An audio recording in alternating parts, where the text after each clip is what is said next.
The most important theme of Elden Ring's story is power. It is a story about who possesses power and what do they do with that power. It is a story about gods, demigods, and outer gods, about queens and lords and champions, all using their incredible power to reshape the world around them in dramatic and often violent ways. But something interesting about how power is depicted here is that it is almost always undermined in some way. Wielding their tremendous power often leads to terrible consequences for these characters. There are dozens of examples in Elden Ring of seemingly powerful characters who have been shattered, broken, or made pitiable. Every single demigod is undone or undermined in some way. Miquella and Malenia are both born cursed. Morgott and Mohg are both members of a reviled race. Radon, Rykard, and Rennala have all gone insane. The pursuit of power in this setting is shown to be a dangerous and destructive affair that often leaves even the strongest as little more than husks. And the ultimate example of this theme is Queen Marika. Again and again, Marika is described as the only true god in this world. She is the queen of this kingdom, the ruler of the lands between. She is the beating heart of the Golden Order. She built this world. Everything we see, everything we encounter here is a consequence of her choices and her struggles and her victories. She conquered the lands between, she annihilated the fire giants and the storm kings and the Hornsent and nearly every other foe. She defeated death itself. She is the eternal. She established the Age of the Erdtree and the Age of Order. She is at the center of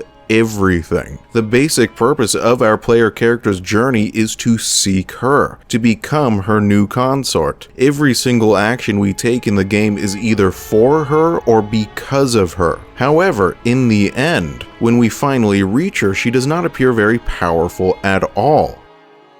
She is imprisoned, she is strung up by a rune, her body has been shattered. When we face her in battle, we don't actually fight her, we fight her alter ego, Radagon, who has seemingly seized control of her body. In every single ending, Marika is either destroyed or left a broken shell, barely alive and incapable of speech or movement. In the end, she has no freedom, no choice, no will of her own. The Erdtree, whose blessings form the foundation of her civilization, is burnt and withered. The Golden Order she founded is shattered and corrupted. All of the demigods she sired are dead, and she herself withers away or is left as nothing more than the silent vessel of a much reduced Elden Ring. All of her power has amounted to nothing. But the really fascinating part of her story is that, in many ways, she did this to herself. She chose to destroy the Elden Ring, and in doing so, destroyed both the world she had built and herself too. Understanding that choice is key to understanding her character. For a long time, I really struggled with it. Why would Marika, someone who had fought so hard to build this world, choose to throw it all away, to demolish her own legacy? What were her motivations? What was her plan? How did she expect this to all play out? Did she just give up, lose her mind to grief over the death of her son Gwyn? Or was it some convoluted Machiavellian scheme to revolt against the outer gods? Or something else altogether? It was not until the release of the Shadow of the Erdtree expansion that I finally found a satisfying answer to these questions. And that answer lies within the story of Miquella and his own alter ego, Saint Trina. But before we dig into that, I want to compare Queen Marika's story to that of a very similar character found in another From Software title. I want to compare her to Gwyn, the Lord of Sunlight and Cinder in the Dark Souls trilogy. In some ways, Marika and Gwyn are nearly identical characters, but they diverge in a few important choices, and where they diverge demonstrates how From Software's storytelling has developed from Dark Souls to Elden Ring. So let's start with their similarities. Both Marika and Gwyn are the chief deities in their respective godly pantheons. He is the patriarch of the gods of Anor Londo, and she is the matriarch of the Golden Order. Neither of them was born a god, as far as we know, they both began life as relatively obscure and weak characters. They both discovered their sources of power out in the natural world. Gwyn discovered a mighty soul in the fires of the first flame, and Marika, in circumstances that are still somewhat uncertain, became the vessel of the Elden Ring. In both cases, these artifacts of power are held within their flesh, become an essential aspect of their very existence.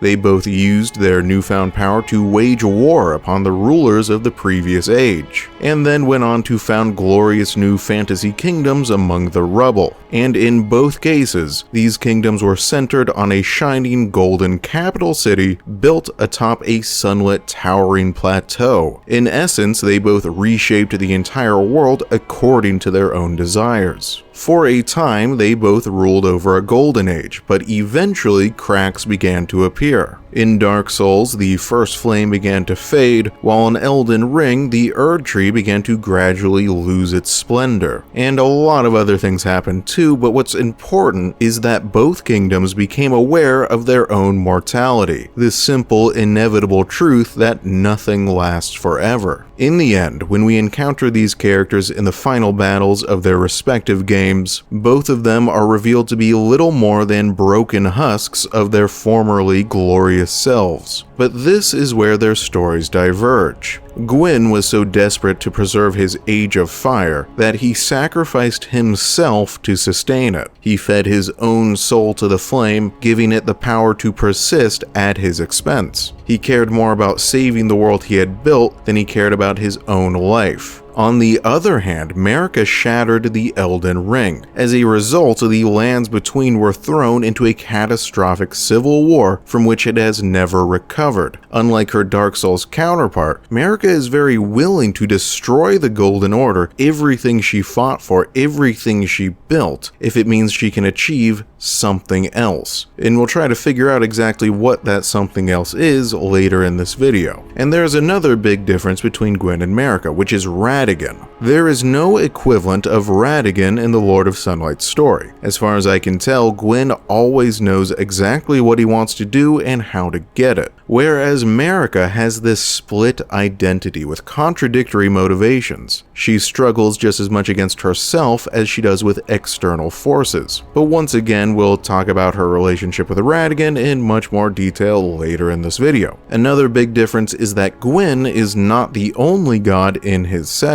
He was not the only being to discover a powerful soul in the fires of the first flame. He is shaping his world alongside the Witch of Izalith, Gravelord Nito, Seath the Scaleless, and the Furtive Pygmy. Gwyn has to compete and negotiate with other powerful figures whose motivations and goals sometimes contradict his own. For this reason, I think Marika is actually slightly more powerful than Gwyn, or at least wields something closer to total power. She has less to compete with, though that's not to say that she does not have any competition at all. The Carian royal family, the Hornsent, the Three Fingers, the Outer Gods, and various other factions all challenge her authority at some point or another. And yet another big difference between how Gwyn and Marika are portrayed in their respective games is that the Lord of Sunlight is never given a single line of dialogue. His character is never given the opportunity to explain his motivations or actions in his own words. In contrast, we get a ton of dialogue from Marika. We have so much more information about her character than we could ever dream of having about Gwyn. Our player character's traveling partner is a woman named Melina, a daughter of Queen Marika, and she has the ability to capture echoes of her mother's voice, to relate to us what she actually said to her companions at various locations throughout the game. So what we're going to do now is listen to all of those echoes together and figure out what the writers are trying to reveal about Marika's character in each one. I have tried to arrange these echoes in what I think is the correct chronological order. I believe the chronologically first echo is located in the first Church of Marika along the path to the Forge of the Giants. This is Marika in her conquest phase, relatively early in her rise to power.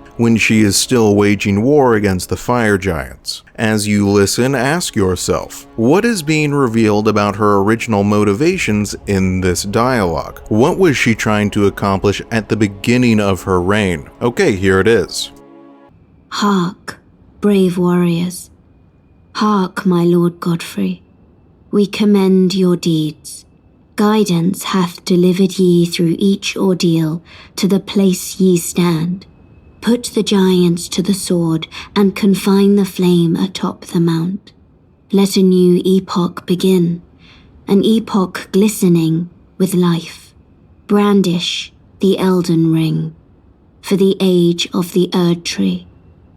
There is a distinct note of hope and optimism in her words here. Way back then, before her conquest was complete, she really believed she was forging a better world. The key line here is, let a new epoch begin, an epoch glistening with life. I think this is Marika's original motivation. She wants to create a world glistening with life, resplendent with life, where life has conquered death. She seems to have total faith in the possibility of the Erd tree, that it can create something better for everyone. That is why she removes the Rune of Death from the Elden Ring, to remove death from her kingdom, to create a world where life, eternal and perfect, reigns supreme. However, there is an obvious contradiction here. In order to create that deathless, shining new age, she first has to slaughter all of the fire giants. Her new world will be built upon a foundation of violence, and as we will see in the Shadow of the Erd Tree expansion, this is not the only example of extreme violence she exercised during her rise to power. Marika probably thinks, oh well, a little violence to get things going and then it can stop. Then we can all live in peace. But that's not how it works. The violence of the Golden Order will go on and on and on. Despite all her apparent early optimism and idealism, her reign was marked by death before it ever even got started. The next echo we are going to listen to is at the base of the Grand Lift of Dectus, the lift which leads up to the Altus Plateau. As you listen to the second echo, ask yourself, how has the tone of Marika's dialogue changed? Can you still hear those notes of optimism and hope? And if not, what have they been replaced by? Okay, here it is. The Erd tree governs all. The choice is thine. Become one with the order, or divest thyself of it, to wallow at the fringes, a powerless upstart. There has been a definite shift in Marika's character between these first two echoes. The optimism and idealism are now gone, replaced by authoritarianism and oppression. Instead of speaking about the glorious new epoch she is going to establish, she is commanding someone to either get in line or get the hell out, to either follow the rules of her Golden Order or wallow at the fringes. This is Marika's transformation into a tyrant. Her goal is no longer to create a better world, but to enforce the Golden Order's rigid laws. It's not clear who she is speaking to here. This echo is located in Liurnia, where the Carian royal family once ruled, enemies of the Golden Order who resisted at least 2 bloody invasions by Marika's armies. So judging by that location, I suspect she is speaking to the Carians, perhaps to their leader, Rennala. If so, this dialogue is going to turn out to be a bit embarrassing, because for the first time ever, Marika's violence fails. She is unable to conquer these people. She will have to resort to diplomacy and marriage to bring the Carians into the Golden Order. Under the guise of her alter ego, Radagon, a red-haired male champion of her armies, she will marry Rennala and actually father 3 children with her. But we'll talk more about Radagon another time. For now, let's examine the third echo. This one appears at the minor Erd Tree Church outside of the royal capital. As you listen, see if you can hear yet another change in her character. Okay, here it is. I declare mine intent to search the depths of the Golden Order through understanding of the proper way. Our faith, our grace is increased. Those blissful early days of blind belief are long past. My comrades, Why must ye falter?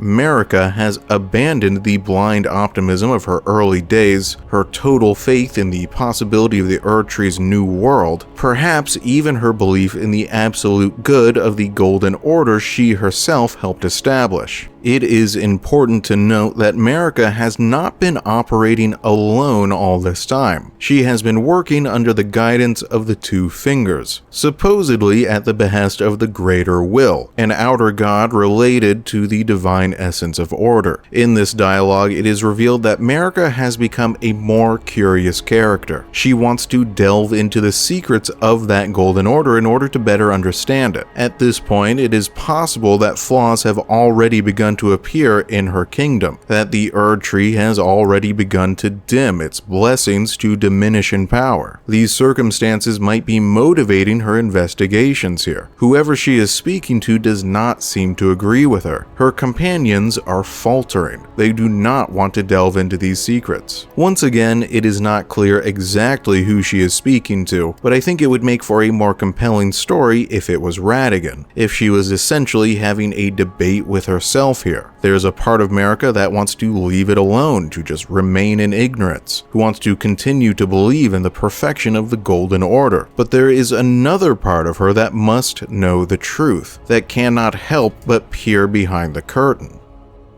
It is even less certain what she found. I think the most likely possibility is that she discovered that the Two Fingers are fundamentally flawed messengers, that their connection to the Greater Will is not nearly as definitive as it is first presented to be, that their Golden Order is perhaps not as sacred as everyone thought. But the specifics don't really matter. All that matters is that Marika must have found something she did not like, something that shook her faith. We know this because at the end of her story, she is the one who is going to destroy the foundations of that Golden Order. And what matters even more to this analysis is how the writers show us the way her character changes over time, from blindly faithful and optimistic to authoritarian and oppressive, and then to her faith beginning to waver. Next, we are going to listen to two more echoes back to back. These will show Marika in her scheming phase, when she begins setting in motion a convoluted, long, drawn-out plan, which will end with the collapse of the Age of Order and potentially her own death. So, here they are. My lord, and thy warriors, I divest each of thee of thy grace. With thine eyes dimmed, ye will be driven from the lands between.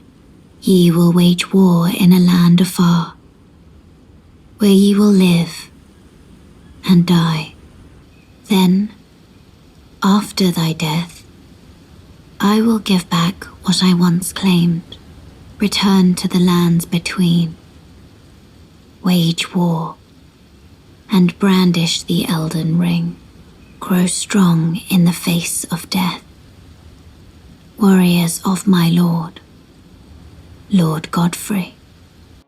In that first echo, it seems as if Marika is acting the tyrant again. She is banishing Godfrey, her closest supporter and the leader of her army, the man who ruled beside her as Elden Lord. For no apparent reason, she is rewarding his loyalty and victory with banishment, exile, and death. Except not, because in the second echo, it is revealed that this is all a part of Marika's plan. She intends to call Godfrey and his warriors home at some unspecified point in the future, and allow them to once again brandish the Elden Ring. So what's going on here? It seems to me that Marika has a belief in the value of struggle, that adversity creates strength. She is not sending the Tarnished out to die as a punishment, but because she wants them to grow strong in the face of death. This is another change in character. Marika is the one who removed the Rune of Death from the Elden Ring. She is the one who created a deathless society. But now it appears that she has discovered that she made a mistake. A lack of death has rendered her kingdom stagnant and weak. But what does she need all these powerful warriors for? She has already conquered the entire lands between. What foe remains to be defeated? Well, that is revealed by examining the other pieces of her plan. First, there is Smithing Master Hugh, the blacksmith who serves the Tarnished at the Round Table Hold. He states that he once promised Queen Marika that he would provide the Tarnished with a weapon powerful enough to slay a god. While we're on the topic of Hugh, we should also mention his relationship with Marika, the Tarnished spirit tuner who he says reminds him of Marika, which I think reveals something interesting about the Queen's background. Marika begins her story as a pretty pitiful character. She cannot defend herself, she is crestfallen, has lost all of her companions to Godric's horrific grafting experiments. She does not know what her purpose is in this world. But then she turns out to have this incredible talent for spirit tuning, the ability to commune with and influence spirits. I suspect that in Marika we are seeing a mirror of Marika's own backstory. Once upon a time, Marika too was a pitiful character who had lost everything, lost all of her companions, who felt like she had no purpose in life. But then she discovered her own talents, her own source of power. But we're getting off topic here. There is only one god in the lands between, and that is Queen Marika, which means that she gave Hugh the task of crafting a weapon capable of killing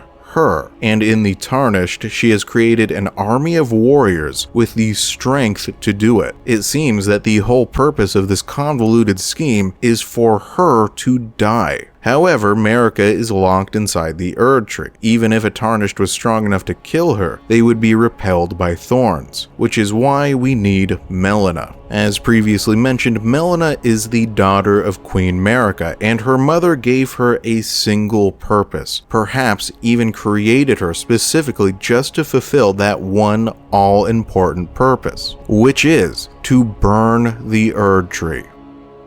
Melina is the kindling which will set the Tree of Life alight, and in doing so burn the thorns away, allowing access to the interior. The Erd Tree is the center of Marika's civilization. According to her own laws, burning the Erd Tree is the most terrible of sins. The reason she slaughtered all of the fire giants was to protect the Erd Tree from that very fate. And now Marika has set in motion a plan which requires its destruction. She is willing to throw aside everything she ever fought for, her most sacred beliefs, the source of her power, all of it. And why? Because she wants to die. That is why she needs someone to go unseal the Rune of Death, which explains why she supported Ranni's mutiny. Okay, so Ranni the Witch is one of the children of Radagon and Rennala. She was selected by the Two Fingers as an Empyrean, but chose to fight her own fate, to slay the Two Fingers and the Outer Gods instead. And to do that, she apparently needed to slay her own flesh. And to do that, she needed the Rune of Death, which Marika had sealed away inside her beastly half-brother Malekith. And so the plot of the Night of the Black Knives was hatched, in which a group of Numen helped Ranni steal a shard of the Rune of Death, and used it to simultaneously slay her own flesh and Godwyn the Golden Soul. The Numen are a long-lived race who originated outside the Lands Between. Marika herself is a member of that race, and all of the Numen who participated in the plot were her close associates, which suggests she was personally involved in the murder of her own son, which was always very perplexing.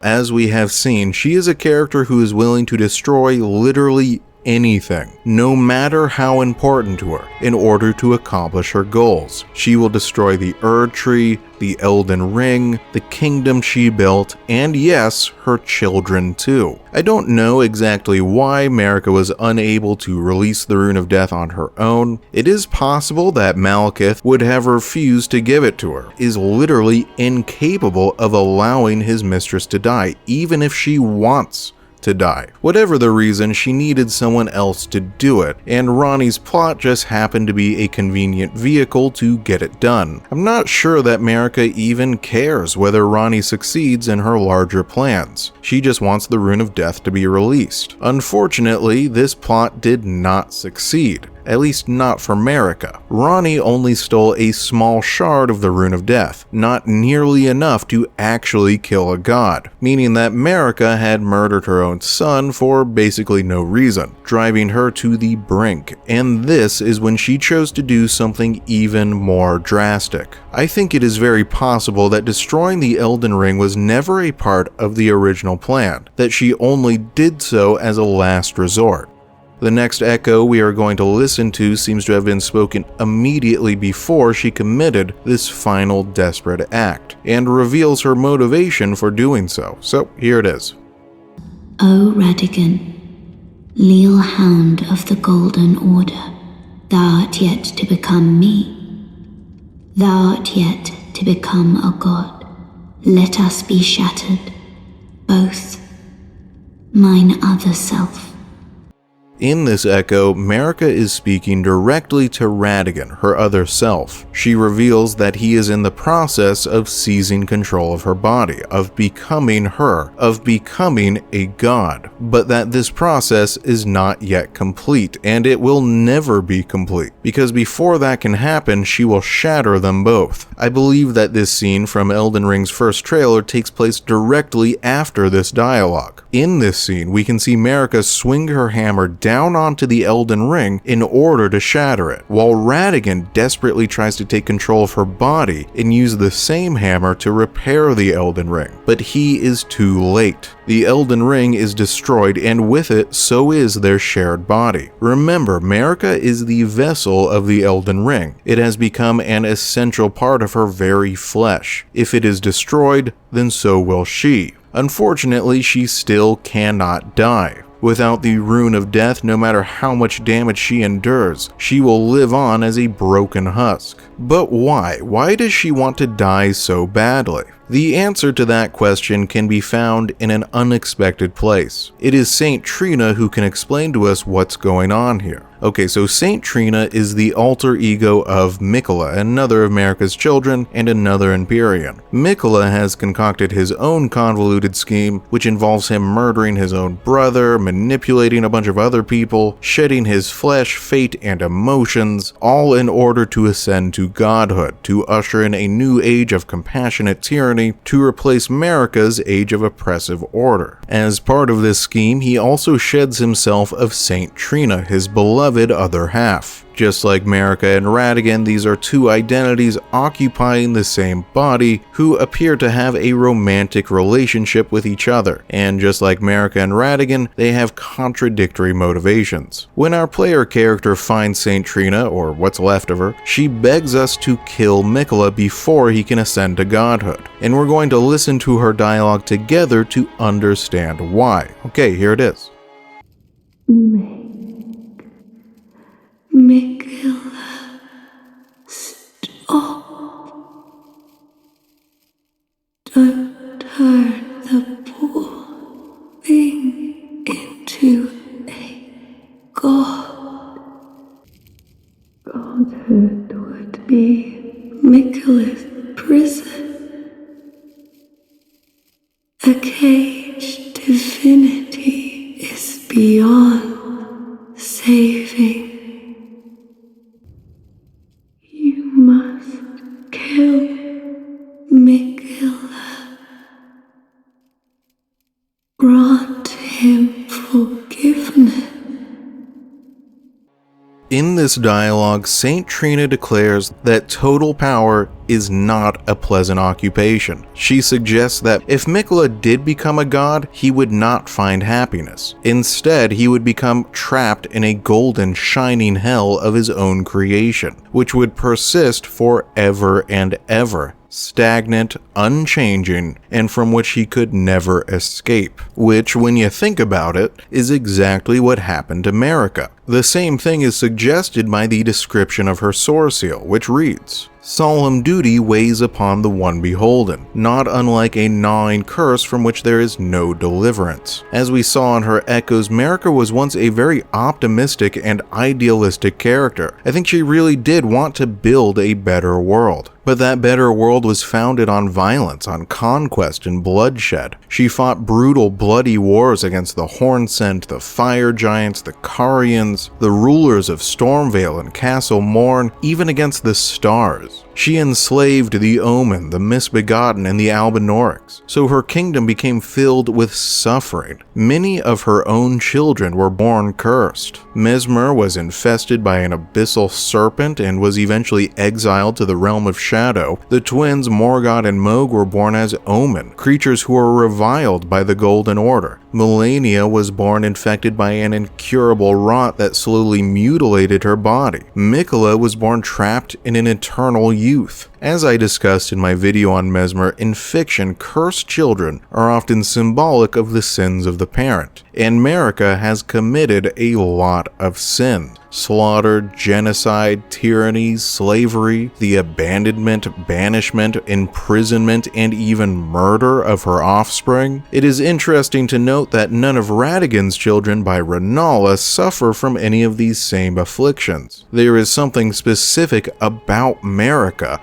that is causing her children to be born deformed. And all of this violence and tragedy and sin led her to a very dark emotional place. To see a demonstration of how miserable she eventually became, we are going to listen to one last echo. As you listen, notice how Marika's emotional state is being revealed here. Okay, here it is. Hear me, demigods. My children, beloved, make of thyselves that which ye desire. Be it a lord, be it a god, but should ye fail to become aught at all, ye will be forsaken, amounting only to sacrifices. In this echo, Marika is speaking directly to her children, and at first, it seems somewhat positive. Go be whatever you want to be, a lord, a god, whatever. The world is your oyster, baby, crack it open. But then there is a darker turn. If you fail, you will be forsaken, nothing but a sacrifice. Her optimism and idealism with which she began her story are utterly vanished by this point in her life, replaced by a deep-rooted pessimism and cynicism. She is telling her own children to their faces, if you fail, you are going to die. And they do fail, and they are sacrificed by Marika herself. So the player character, the Tarnished, is guided by the shining rays of golden light, which lead us from sight of grace to sight of grace, to each of the demigods, to the Forge of the Giants, to the burning of the Erd Tree. This is called the Guidance of Grace. I am absolutely positive that Marika herself is controlling this Guidance of Grace. It leads us to do all of the things she wants done. The Erd Tree would not guide us to burn it down, and neither would Radagon or the Elden Beast. The only possible candidate is Marika. And if I am correct, then she is directing us to slay each of her children, to sacrifice them at the altar of our own growing power, so that we can become strong enough to accomplish her ultimate mission. Marika's mistreatment of her children reveals the absolute worst and most villainous aspects of her character. I discussed in my video on Mesmer the way she manipulates him and then rewards his total loyalty with abandonment. She imprisoned her twin sons, Morgoth and Mohg, in the rotten sewers of the capital city. She participated in the murder of Godwyn. She created Melina for the sole purpose of dying to burn down the Erd Tree. This is a mother who does truly terrible and despicable things to her own children. She uses them as tools. She throws them away when they're no longer useful to her. In many ways, I do find Marika to be a very sympathetic character, but not here. The way she treats her children sucks. So Marika had become trapped in a hell of her own making, stuck forever with all of her mistakes, and even death was not a reprieve, because she could not die, and that was her fault too. She even became trapped in her very flesh. She loses control of her own body. She becomes a slave to herself, to her other self. And this is where we finally need to turn our discussion to Radagon. What the hell is Radagon? It is one of the most perplexing revelations in the story. Marika is Radagon. These two separate characters with completely contradictory motivations, different genders, who have children with each other, are actually the same character? How can that be? What does that even mean? Well, another very important theme in the story of Elden Ring is the theme of identity, which is intentionally presented to be confusing and muddled. Multiple characters pretend to be someone they are not. Ranni pretends to be Rena, Morgott pretends to be Margit, Hoarah is revealed to be Godfrey, the Lord of Blood is revealed to be Mohg, Saint Trina is actually Miquella. Moreover, a lot of these characters are trying to be something they are not in order to fit within the rigid hierarchy of the Golden Order. Morgott tries to suppress his cursed omen blood, Godfrey tries to suppress his violent barbaric nature, Melania tries to suppress her scarlet rot, Mesmer tries to suppress his serpentine nature, and all of these characters are eventually forced to reveal who they really are, to embrace their true selves, even if they despise their true selves. I think even the way the names are constructed is intentionally meant to further this identity confusion. There is Marika and Miquella and Melania and Melina and Morgott and Margit and Mohg and Godfrey and Godwyn and Godric and Godfroy and Ranni and Rena and Rennala and Rolana and Radahn and Radagon and Rykard. A casual audience is not going to be able to tell these very similar names apart, and that is on purpose. The writers expect you to get confused. Confusion is the point. And the ultimate expression of this theme of confused identity is Radagon and Marika. But why? What is the point? Well, as I discussed back in my video examining the cosmic horror elements of Elden Ring, identity is a common theme in cosmic horror stories. Characters discovering something foul or unexpected about themselves, discovering that the horror is not just external, but internal. Characters realize there isn't just something wrong with the world, there is something wrong with me, deep down inside, and it cannot be fixed. I am not who or what I thought I was. I am not who or what I want to be. And the reason it is a common theme in these stories is because it is a common theme in real life. How many of us can claim to be exactly who we want to be? How many of us wish we could be someone else, someone better? How many of us are divided by competing and even contradictory motivations, find ourselves pulled in opposite directions? Divided loyalties are a basic fact of the human condition. In order to survive, we have to compromise with ourselves. In this way, Marika and Radagon's confused and contradictory identity is really just a fantastical and exaggerated portrayal of something that we have all experienced. There is a part of Marika that wishes to maintain her total faith in the promise of the Golden Order, to remain optimistic, to remain constant, to let everything stay exactly the way it is forever, and she calls that part of herself Radagon. But there is another part of her which is curious, cynical, pessimistic, and disillusioned. There's a part of herself that wants to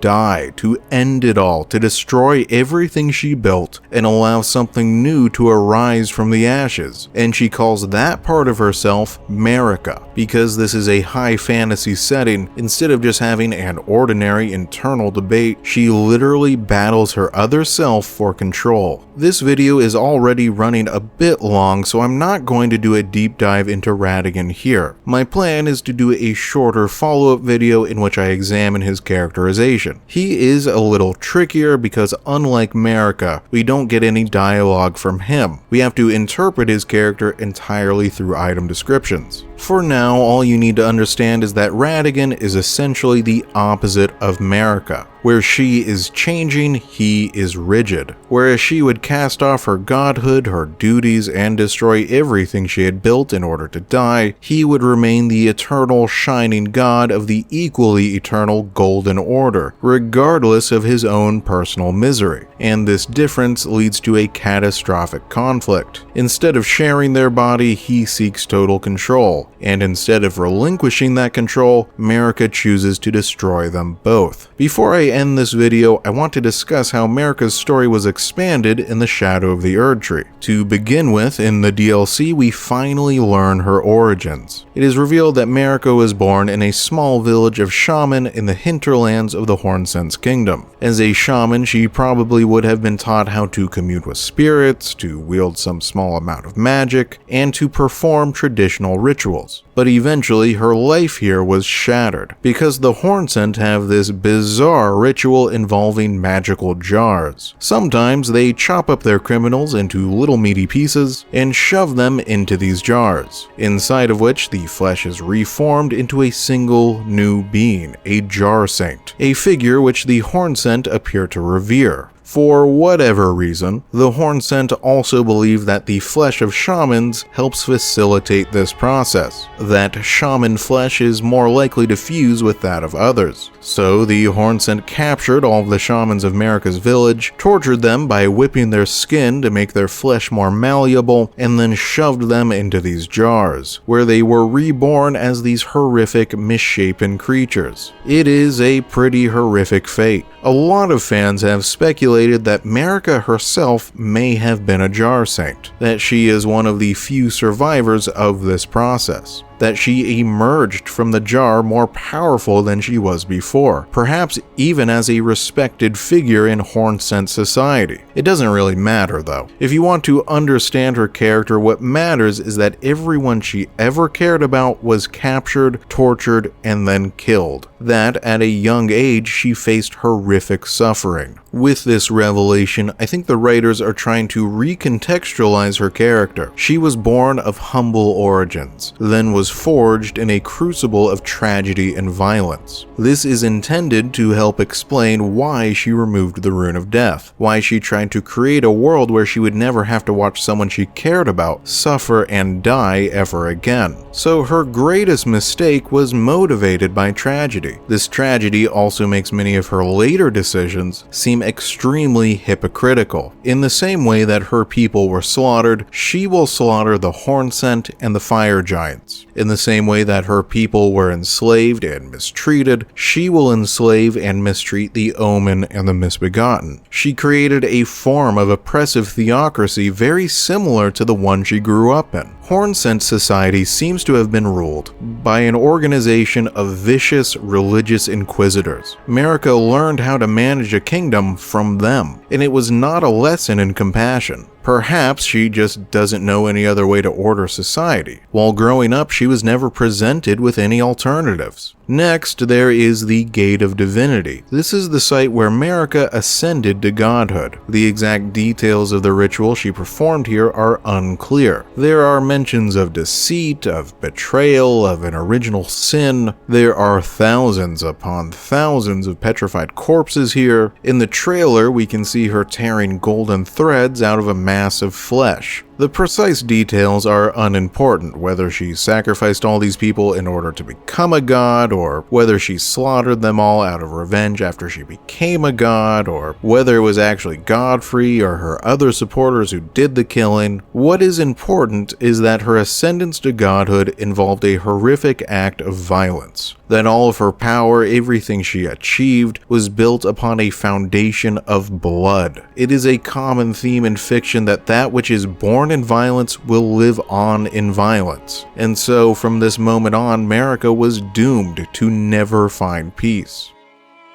Her story is a fascinating one. In the first half, it is the tale of a mortal who became immortal, who conquered death itself, who tried to use her power to build a better world but failed, who instead built a world just as oppressive as the one that mistreated her. And in the second half, it is the story of an immortal god who wants to die, who has become trapped in a flawed world of her own making and is willing to do anything, to destroy everything, to kill anyone, even her own children, in order to finally be free. In both halves, her motivations are sympathetic. I think the audience can easily understand why she makes these choices. She is not a villain because she is evil, but because she is, I think, fundamentally selfish. By shattering the Elden Ring, she set a series of events in motion which led to really terrible suffering throughout the entire lands between. She treats the people around her as mere tools to be wielded to accomplish her goals. She used Mesmer to wreak revenge on the Hornsent and then abandoned him there. She used Hugh, actually enslaved him within the Round Table Hold, to craft the god-slaying armaments she needed. She used Melina, her own daughter, as kindling to burn down the Erd Tree. She used Malekith, her half-brother, as nothing more than a means to seal away the Rune of Death, and does not seem to care that he will be killed when she changes her mind and needs that rune to be unsealed later. She used the tarnished, loyal soldiers who she banished, exiled, and then sentenced to death as weapons. She sacrificed all of her children to the tarnished. If we look at her in the most sympathetic light possible, we could say that ultimately she is trying to do the right thing. She is saving the world from herself, or at least from the worst part of herself, from Radagon, a character who would use his godly power to keep the world locked in an eternal stasis, where nothing ever changes, where the Golden Order continues on exactly as it is, forever and ever and ever. The only way to stop Radagon was to destroy herself, and after the plot of the Black Knives failed to unseal the entire Rune of Death, the only way to do that was to destroy the Elden Ring. From this perspective, Marika could even be considered a kind of hero in this story, someone willing to sacrifice everything to set the world free. But if we look at her in an unsympathetic light, we could say that Marika is willing to use, manipulate, and sacrifice anyone, even her own children, even her most loyal followers, just so long as she gets what she wants. The ultimate unanswerable question in Marika's story is this: which did she care about more? Saving the lands between from the eternal stagnation of a Golden Order ruled by Radagon, or saving herself from an eternal prison in which she is trapped in a body controlled by her other self? In either case, the true villain of the story, the true catalyst of all this suffering and tragedy, is not really Marika, but Radagon, and his choice to seize total control of their shared body. Everything she does is in response to that decision, which is why next time we are going to take a closer look at his character.